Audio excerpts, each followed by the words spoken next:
The 2010s were the golden age of piracy. BitTorrent accounted for a third of all internet traffic. LimeWire had more monthly users than Facebook, and the Pirate Bay was the only video store in town where you were sure to find what you were looking for. Hypothetically, of course. The world was slowly switching from physical to digital media, and even people who weren't particularly tech-savvy realized that digital goods could be replaced endlessly with practically zero marginal cost. At its peak, 95% of all music downloads were pirated because it had become cheaper and, above all else, an easier way to fill up large digital libraries that were being made possible by cheap digital storage. But then, it just stopped. Since 2012, the internet has gotten faster, storage has gotten cheaper, and people have become more comfortable with computers, which should have just accelerated a growth trend. But it didn't. Since 2015, peer-to-peer file sharing has collapsed in popularity, and you might think you already know why. Streaming services like Spotify and Netflix were just a better, easier, and safer way to access content.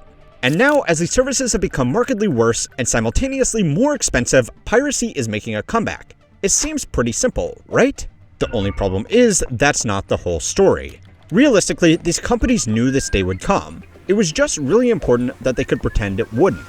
For a lot of people, they've decided it's time to cut back. But legitimately, it might be time to cancel some subscriptions, and I'm probably gonna have to cancel some. Some of them I'm not using, and it's just wasting money. There's so many of these, it's hard to keep track. At that point, that's an adversarial relationship. I don't want to pay people to enter adversarial relationships. We aim, as I said, for this business to be a growth business for the company with margins that our shareholders will feel good about. So what really made piracy go away and what's really bringing it back might sound simple, but there's actually a bit more going on. First and foremost, the majority of people actually would like to acquire their media legally as long as it was easy and not ridiculously expensive. Most reasonable people understand that it costs time and money to produce a song, film a movie, or develop a video game, and the people involved in these projects do need to be compensated or else they are just not going to make them. Even people who frequent the high seas, so to speak, know this better than anybody else. A survey coming out of Australia at the peak of online piracy found that people who pirated content were actually more likely to pay for it if it was available. In a finding that really ages the study, online pirates were far more likely to pay for movies and music through iTunes or QuickFix. This was because people who pirated content were just more likely to consume content overall, and most of them would only make the trip to the Bay if they couldn't find what they were looking for more legitimately. So there were two things that changed after 2013. Sure, there were a few high-profile crackdowns on some of these sites, but even the regulators themselves knew they were just playing a game of whack-a-mole. One of the most downloaded files on the Pirate Bay was the Pirate Bay, a complete copy of the site with all of the addresses that could be set up by basically anybody with some basic server hardware in the event that the authorities took down the original site. But then came along the streaming sites that, thanks to faster internet speeds, could let users watch content on demand without granting them direct access to digital files which could then be copied and shared illegally. The big thing was that these options were just so easy compared to piracy, and so cheap compared to buying songs or movies one by one that it just didn't really make sense to bother with anything else.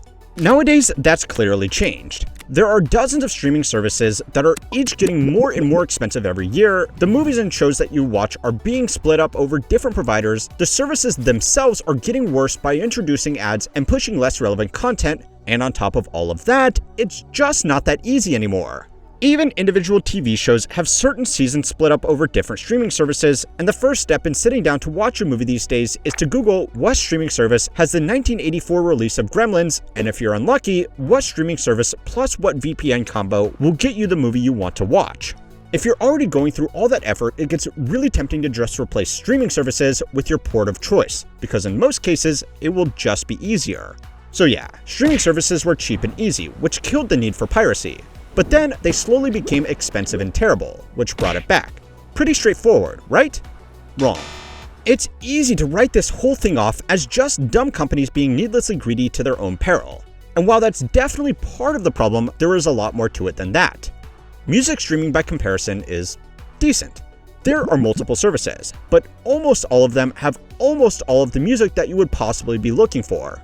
As a result, nobody really bothers to pirate songs anymore, which is particularly impressive when you remember that just 15 years ago, 95% of music was being downloaded illegally. Artists have not been thrilled about the lower revenue they have got from streaming versus physical album sales, but most of them still go along with it because even a small share of something is better than most of their music being accessed for free. This raises a potentially unpopular idea. that it might not be streaming that's broken. It might be the movie industry that's broken. The golden age of streaming was never going to last because it was never meant to last. So it's time to learn how money works to find out why piracy is really making a comeback. This video was made possible by iScanner. I was sorting through some old receipts for tax season, trying to remember which ones I still needed to file. And of course, one of the important ones had coffee stains all over it. The text was barely readable. Classic me. That's why I started using iScanner. I just scanned the receipt and it used AI to clean everything up. It straightened the page, fixed the lighting, and even removed the worst of the stains. I could finally read the numbers again, and drop the PDF straight into my records. Since then, it's kind of become my go-to. Whenever I'm scanning documents, notes, receipts, or even something my dog got his teeth on, iScanner makes it super easy to salvage whatever's left and turn it into something useful. It's fast, it works across all my devices, and the free version actually does what I need, including editing, signatures, and storing everything in one place. Check it out with the link below, and make your paperwork just a little less painful. Netflix is the most dominant movie and TV streaming service in the world. It has over 300 million paying subscribers, and unlike a lot of its competitors, it's actually profitable. But from its very first days of online streaming, they knew they would eventually lose people back to piracy. They just really didn't care. And to see why, I'm sorry, but you are going to have to look at some financials. Last year, it made $8.7 billion in net income after taxes, which is extremely impressive, but it still makes it hard to justify the valuation of more than $500 billion. At that rate, shareholders would need 57 years for their investment to pay off, which is not a reasonable bet for a company in an industry that has only been dominant for a decade. 57 years ago, watching a movie looked like this. And in another 57 years from now, it's highly unlikely that we will still be watching movies through the current selection of streaming services. Now, most investors in this company aren't dumb. They know that Netflix can't make their money back with its current structure. What they are banking on is being able to offer a cheaper service that they can charge more for in order to fatten up those margins. Let's not talk about my margins, by the way. Being nice and fat, that's a nice shirt. Do they make it from end? Anyway, cutting content, raising prices, and pushing strange features like mobile games within the app are not some surprise new rollout. They are part of a development plan that the company knew it would have to implement since it started offering online streaming. It would just be a lot better if they could do it without competition. Now, on the expenses side, there is some good news. As technology improves, network infrastructure has become cheaper for the same capacity, which means the actual cost to stream videos to users is getting better every year. Netflix's cost of revenue adjusted for inflation has actually been stable since 2022, despite adding almost 100 million new users in that time. Included in those costs are the aforementioned servers and network infrastructure, but it also includes the cost to license and produce their own movies, TV shows, and games. Another big reason their costs have been improving is because they just aren't licensing as much content as they used to, and that's for two reasons. The first was a business decision to cut down on a cost, especially for content that wasn't drawing in new users. The second reason is simply because they can't get their hands on as many titles anymore, because independent studios have made their own streaming services and want to keep their biggest IPs exclusive, so they can force users to either switch to their platform or shell out for 2 or more streaming services. Netflix is slowly producing its own titles, but that hasn't caught up to the content they are losing from licensing. So then why does this mean that Netflix doesn't care about piracy? Well, publicly they say they do, of course, but piracy is going to hurt their competition a lot more than it's going to hurt them. If people can't find a movie or show on Netflix and then give up and pirate it, that didn't really cost Netflix any money, because the vast majority of content out there wasn't theirs to lose, and they most likely didn't spend the money producing it. A 2023 paper in the Journal of Economic Behavior and Organization titled Pirate and Chill found that when movies moved off Netflix to another platform, piracy of that content increased by more than 20%. Now, first and foremost, that's an amazing name for a professional journal article. But apart from that, it showed why Netflix hasn't been too concerned with online piracy. In a now infamous quote from the company's chief content officer, they said that in order for Netflix to be successful, we need to become movie studios faster than movie studios can become us. Piracy that disproportionately hurt legacy movie studios and their libraries of content was not something that Netflix would encourage, but behind closed doors, they certainly weren't too sad it was happening. Another way to think about this is that obviously Amazon isn't encouraging shoplifting, but it's a problem that hurts their competition far more than it hurts them. Piracy has also been a handy little tool throughout the company's history. Back in 2013, it admitted to using data from online piracy sites to find out what was popular and therefore what was worth licensing. Okay, so Netflix doesn't care about the rise of piracy, but what about the actual Hollywood studios? Well, they obviously do, and they crack down on IP theft with furious anger. But they are in a difficult situation. They could send piracy back to the dark ages by reconcentrating their content onto a single easy platform. But at the moment, that would probably be Netflix, which a company like Disney would obviously not be willing to go along with after investing so much in their own service. If they keep competing though, they are just going to make the experience worse for everybody and probably lose more ground to the high seas. Now, for these companies, this whole fight could not be happening at a worse time.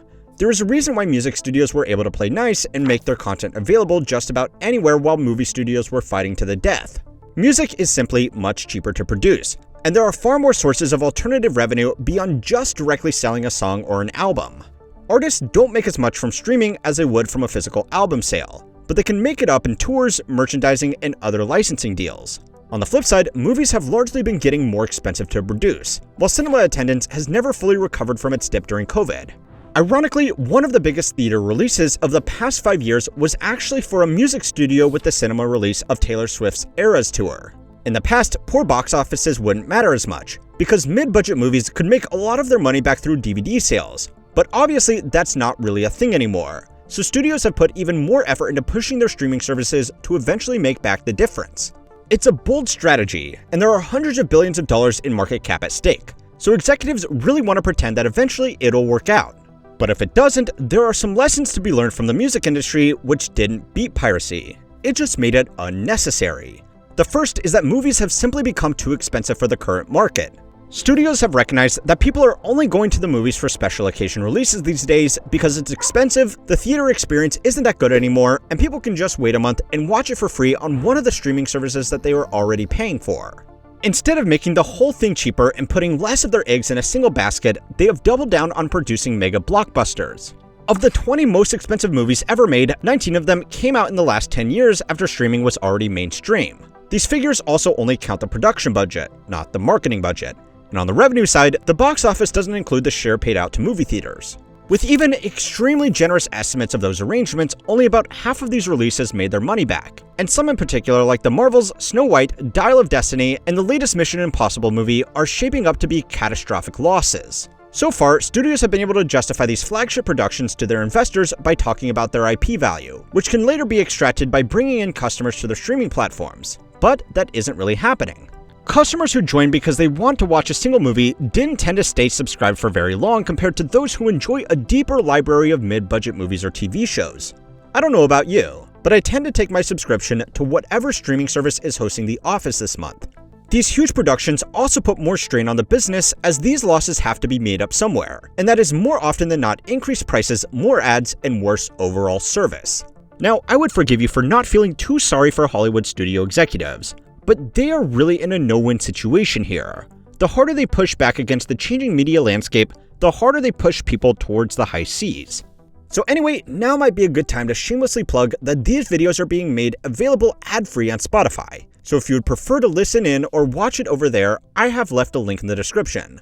And if you think it's just streaming services that have been getting so bad, go and watch this video next to find out why making junk makes so much money.